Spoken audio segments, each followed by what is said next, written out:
Good morning student. चलिए आज हम class 12 Hindi medium subject English lesson number 10 जो कि एक पोयम है वो एक्सप्लेन करते हैं।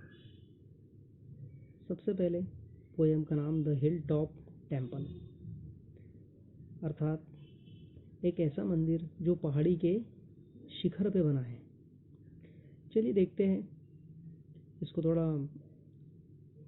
एक्सप्लेन करते हैं। ये कविता है जिसमें कवि उस पहाड़ी पर जाता है जहाँ पर मंदिर बना हुआ है, देवी का मंदिर है। कवि वहाँ पहुँचने पर वहाँ की छवि का वर्णन करता है। कवि कहता है कि मंदिर तक पहुँचने के लिए अनगिनत सीढ़ियाँ चढ़नी पड़ती है, और कवि ये भी कहता है कि जिस मानव का हृदय एकदम शुद्ध है वो उस ऊंचाई तक जाने का साहस कर पाता है। कवि कहता है कि मंदिर एकदम एकांत कोने में शांत वातावरण में है। आध्यात्मिक वातावरण कवि को उस मंदिर तक पहुंचने के लिए प्रेरित करता है। कवि कहता है कि मंदिर पर पहुंचने के बाद सारी सांस्कृतिकता से दूर वो मंदिर बना है। एक सूने स्थान पर देवी प्रतिमा की स्थापना है, जो कि कवि के अनुसार एक बुद्धिमानीपूर्ण कार्य है। देवी एक मूर्ति रूप में है। उसका जो रूप है वो सदाचारी है, जो कि प्रत्येक मानव के शरीर में बसा हुआ है। ये अनंत स्फूर्ति देता है। चलिए अब इसके कुछ महत्वपूर्ण क्वेश्चंस हैं जिसके बारे में हम चर्चा करते हैं। चलिए सबसे पहला क्वेश्चन हम पढ़ रहे हैं और उसको एक्सप्लेन कर रहे हैं। How can one reach the temple? मंदिर तक कैसे पहुंचा जा सकता है, कैसे पहुंचते हैं मंदिर में? जैसे कि आपको बताया है कि बहुत सारी सीढ़ियाँ थी वहाँ। One can reach the temple only the climbing a large number of steps of the stair built on the hill. कवि कहते हैं कि मंदिर तक जाने के लिए क्लाइंबिंग मतलब चढ़ना होता है। बहुत लार्ज नंबर, बहुत सारी सीढ़ियाँ हैं, बहुत सारे स्टेप्स है बनी हुई है जो कि हिल तक पहुंचाती है। Second question, what did the poet see when he reach the temple? कवि ने वहां पर पहुंचकर क्या देखा? जब वो मंदिर पे पहुंचा तो उसने क्या देखा? When the poet reached the temple, he saw the immovable goddess. Immovable मतलब होता है अचल, जो स्थिर है। तो कवि ने वहां पहुंचकर एक इमूवेबल अचल देवी के दर्शन किए। गॉडेस मतलब होता है देवी। Next question, how did the poet react? कवि ने क्या प्रतिक्रिया दी, उन्होंने क्या रिस्पॉन्स दिया? The poet appreciated the wisdom.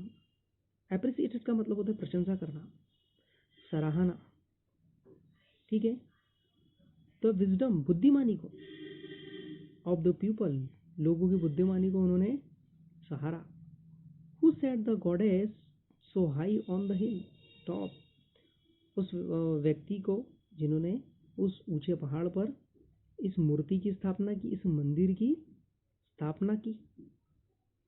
तो ऐसे व्यक्ति के बुद्धि को उन्होंने सराहा।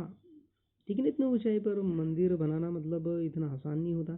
पुराने समय में हम देखते हैं कि काफ़ी ऊंचे ऊंचे मंदिर हैं, ऊंचे ऊंचे टीलों पर बनाए गए हैं, जो कि उन्हें देखकर हमें काफ़ी अद्भुत लगता है कि ये किस तरह से बनाए होंगे। इतने बड़े बड़े पुल्स हम देखते हैं कैसे बनाए होंगे, इंजीनियर कैसे बनाते हैं, उस समय के इंजीनियरों ने कैसे बनाया है। तो कवि ने उन लोगों की बुद्धि की सराहना की। What is the point compare the human body with? यहाँ पर जो कवि है उसने मानव शरीर की तुलना किससे की है? The point compare the human body with the universal soul. Soul मतलब आत्मा होता है, और यूनिवर्सल मतलब सर्वव्याप, सभी जगह व्याप, सभी जगह मौजूद, हमारा जो मन होता है, हमारा जो शरीर है, हमारी जो बुद्धि है, वो सभी जगह व्याप्त है। कभी हम यहाँ सोचते हैं, कभी हम किसी और स्थान का सोचते हैं। Next, how does secret spirit operate in the human body. चलिए, अब वो कह रहा है कि सीक्रेट, सीक्रेट मतलब गुप्त, स्प्राइट मतलब आत्मा या जीवात्मा कहते हैं। तो कह रहे हैं कि जो गुप्त आत्मा होती है वो किस तरह से मानव शरीर में कार्य करती है, ऑपरेट करती है। The human body serves as the play field for the secret spirit.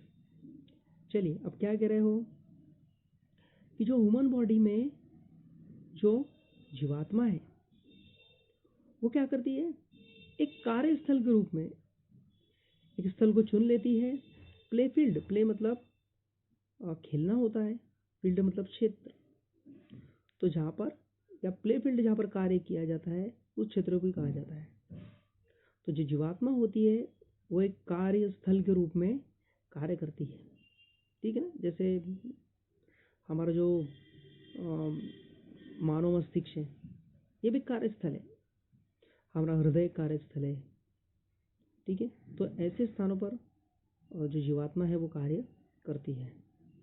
चलिए स्टूडेंट, आगे का जो चैप्टर है, ठीक है, वो हम नेक्स्ट क्लास में आपको एक्सप्लेन करेंगे। जैसे कि आपको दिख ही रहा है, धरती के सच्चे उत्तराधिकारी, the rightful inheritors of the earth, inheritors. चलिए, धन्यवाद।